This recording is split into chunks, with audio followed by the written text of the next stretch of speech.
Paz do Senhor para adolescentes. Estamos com mais uma aula aí, que vem com o tema o dom de operar maravilhas, nossa lição 6. Peço que vocês já acompanhem com a revista. A nossa lição de hoje, ela se encontra em 1 Coríntios 12, 10 e em Atos 20, do 9 ao 12. A Bíblia diz: os apóstolos faziam muitos milagres e maravilhas entre o povo, e os seguidores de Jesus se reuniam no alpendre de Salomão. Atos 5, 12. Hoje eu quero que vocês percebam juntamente comigo que os milagres são um ato da soberania divina de Deus. Também que entendam, né, que os milagres são prova da presença do reino de Deus e que nós venhamos reconhecer os milagres como fruto da compaixão divina. Ali no Conhecendo Mais de Deus, que é a introdução da revista de vocês, diz assim: o relacionamento de Deus com os homens sempre esteve marcado por inúmeros atos admiráveis. No Velho Testamento a gente acompanhou, né, o mar se abrindo, maná caindo do céu, água amarga se transformando em água boa, né, própria para uso. E no Novo Testamento, esses milagres também acompanharam o ministério de Jesus, né? O ministério de Jesus foi marcado por esses milagres. Eles continuaram ali acompanhando toda a trajetória de Cristo enquanto ele esteve ali exercendo o seu ministério. Os mortos ressuscitaram, pessoas foram curadas, né? Foram inúmeros milagres, né? Muitos não foram nem citados na Bíblia, mas o ministério de Jesus ele foi marcado por esses atos miraculosos. A gente vive num tempo muito difícil hoje, né? Onde os homens eles são cheios de si, onde o ego deles acaba meio se ensoberbecendo quando eles são agraciados com esse dom. Que eu quero que vocês entendam que assim como a salvação, o dom de operar milagres e maravilhas, ele é um presente de Deus. Ah, Carla, eu fui agraciada com esse dom porque eu sou muito crente, porque eu tenho 20 anos de crente. Não, queridos, entendam que esse dom ele é um presente, assim como a salvação. A gente não merece, mas Deus ele nos agracia. E o que que acontece? Às vezes as pessoas, elas acabam, como é que eu posso falar isso para vocês? Elas acabam deixando isso inflar o ego delas. E aí, porque eu curo, porque quando eu imponho as mãos as pessoas são curadas, porque quando eu canto as pessoas são curadas, não é você que faz nada. É tudo obra do Senhor, tá? Nós somos apenas canal de bênçãos de Deus, né? Somos usados por Deus apenas, tá? É tudo obra das mãos do nosso Senhor.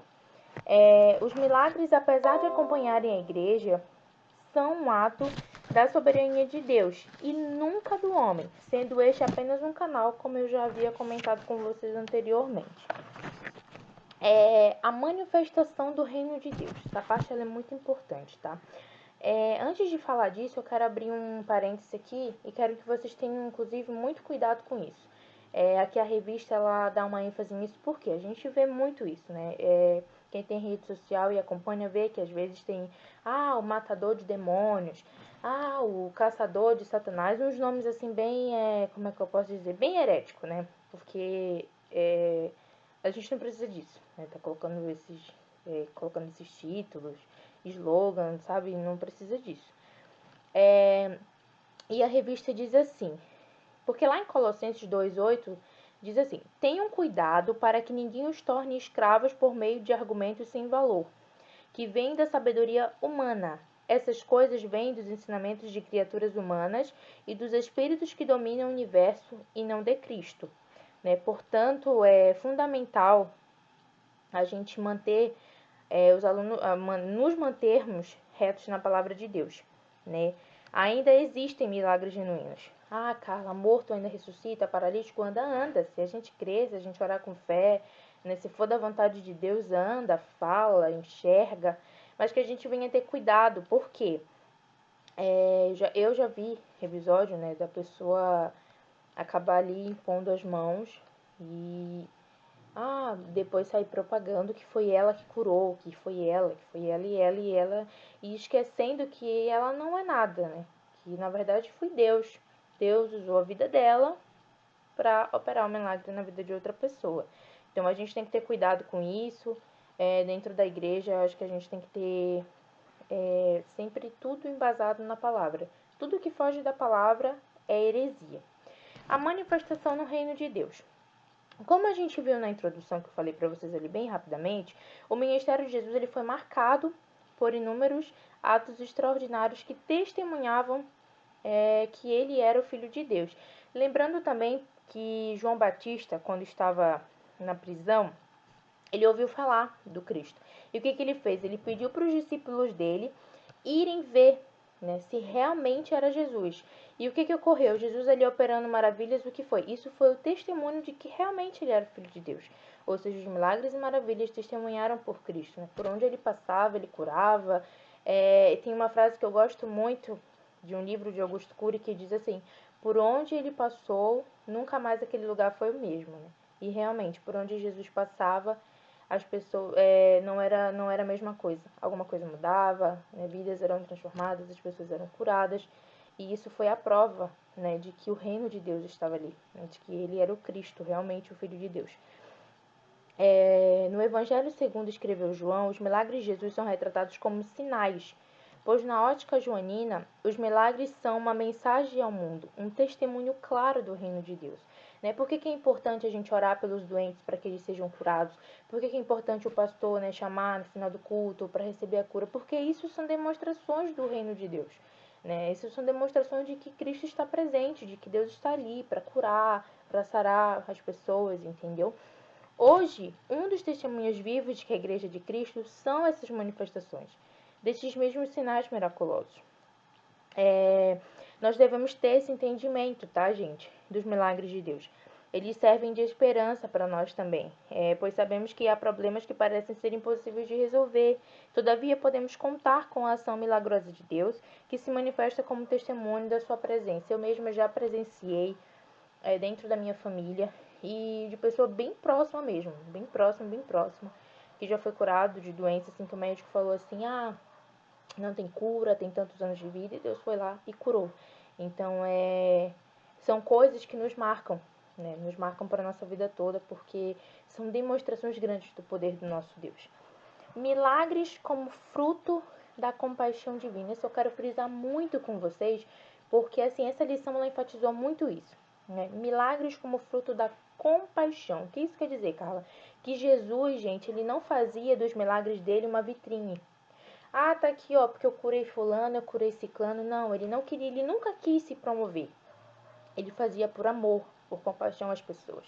Os milagres ocorrem devido às necessidades das pessoas. Os que foram realizados por Jesus em seu ministério, na história da igreja primitiva, nunca foram uma forma de Cristo se exibir, e sim em razão da extrema carência humana. O que acontecia, gente? Jesus, ele nunca falou assim, vou curar aquele leproso ali para o pessoal sair propagando, para eu sair me expondo. Não, nunca foi esse o intuito de Cristo. Era por compaixão mesmo, era olhar e sentir a necessidade do outro. Olhar e falar, meu Deus, né, eu quero ajudar, eu quero ver o paralítico andar, eu quero ver o cego ver, eu quero ressuscitar o filho da viúva. Então era por compaixão, não era para se promover como acontece muito hoje em dia. Antes de ressuscitar o filho da viúva de Naim, a Bíblia relata que quando o Senhor a viu, ficou com muita pena dela, muita dó, lá em Lucas 7,13. Como vimos, o propósito inicial dos milagres realizados por Jesus era de atender a necessidade das pessoas, entenderam? Por amor. Nunca uma demonstração gratuita de poder. A partir daí podemos perceber que hoje muitos estão tratando o milagre dessa forma, né, como uma forma de se promover, com a intenção de fazer vitrine, né, dos milagres para, como eu falei para vocês, inflar o ego e ficar se mostrando, entendeu? Se autogloriando, se vangloriando. E muitos foram aconselhados, inclusive quando Jesus curou, muitos foram aconselhados a não falarem, né? O milagre, ele é graça de Deus, né? E ele vem, não é por meio de benefício próprio. A gente tem que refletir muito isso, porque nós temos que crer, né, que Deus vê os nossos sofrimentos e se solidariza conosco. Né? Se nós que estamos aqui nos solidarizamos às vezes com a dor do outro, imagina o nosso Senhor.